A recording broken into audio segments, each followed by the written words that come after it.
it's a staple in the metal community, and it's a vocal effect that is very used. I particularly like it because it has a rawness to it. I think it's a very nice way to express, and that way also release some maybe bottled up anger.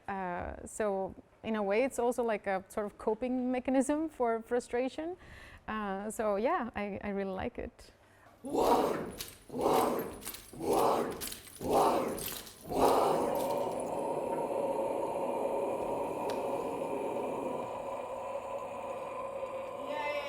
Can you give me your manly voice? Oh. It's almost as if you were making sound like from your chest or even from your belly. It's just an image, of course. That's not true. Yeah. I love you. The way that you do it in a healthy way is when in the beginning making a very dark sound makes it easier, and then really keeping track on how much you squeeze in there so that it's not too much. You should be able to speak with a clear voice afterwards. You shouldn't hear it in your voice. If you get hoarse, then you know that maybe you did a little bit too much. If you hear a lot of your voice in it, then maybe it's also not good. So we want a very nice and breathy sound that has like a very dark quality to it. And that makes it the easiest to learn in the beginning. You're already going to feel here if you're going to struggle with the air. Went to winter school to brace. That's very Nice. cool. Very cool. Okay.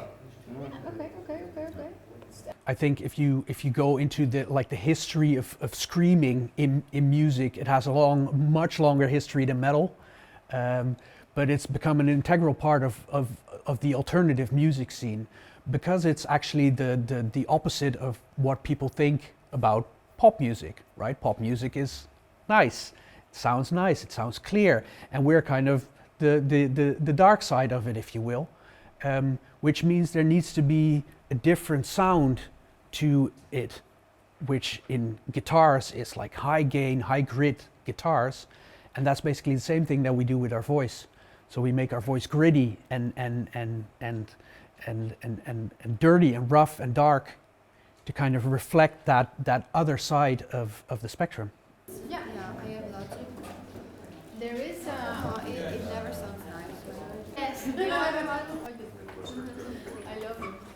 Oh, it's in the Place where the fundamental would be in your notes. match together. Yeah. Well, you can show me your recording.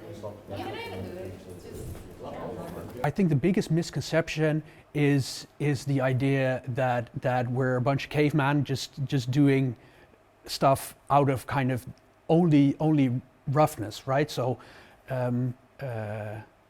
like the appearance, metalheads are a very recognizable subculture of people, long hair, beards, black shirt. I'm really stereotyping myself here, but I don't think that's necessarily a bad thing. Whereas a lot of the misconceptions are like, oh, you need to be super brutal and you need to be like tough, like a biker almost, to be a part of that. Whereas in the professional side and in the industry side, most people are really kind, really warm, really tolerant, very inclusive. But you have to kind of take that first step.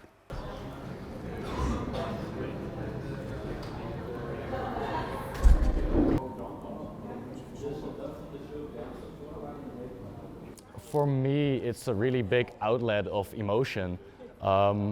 Some things, like you can sing them in a clean way, and they, you get what they say, but when somebody screams it or when somebody puts power behind it, you actually like almost feel the emotion that they're trying to convey to you.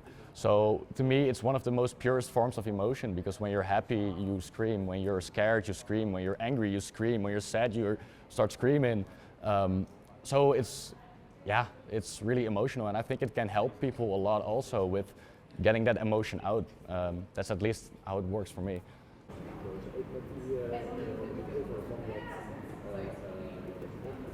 Be here at all?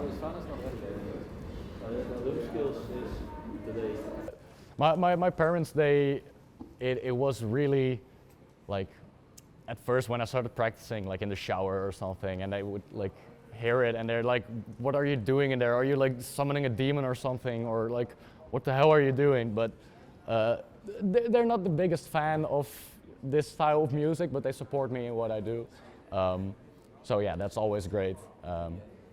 They will always be my biggest fan, and not because they like my music, but just because, you know, they support me. So that's nice to have.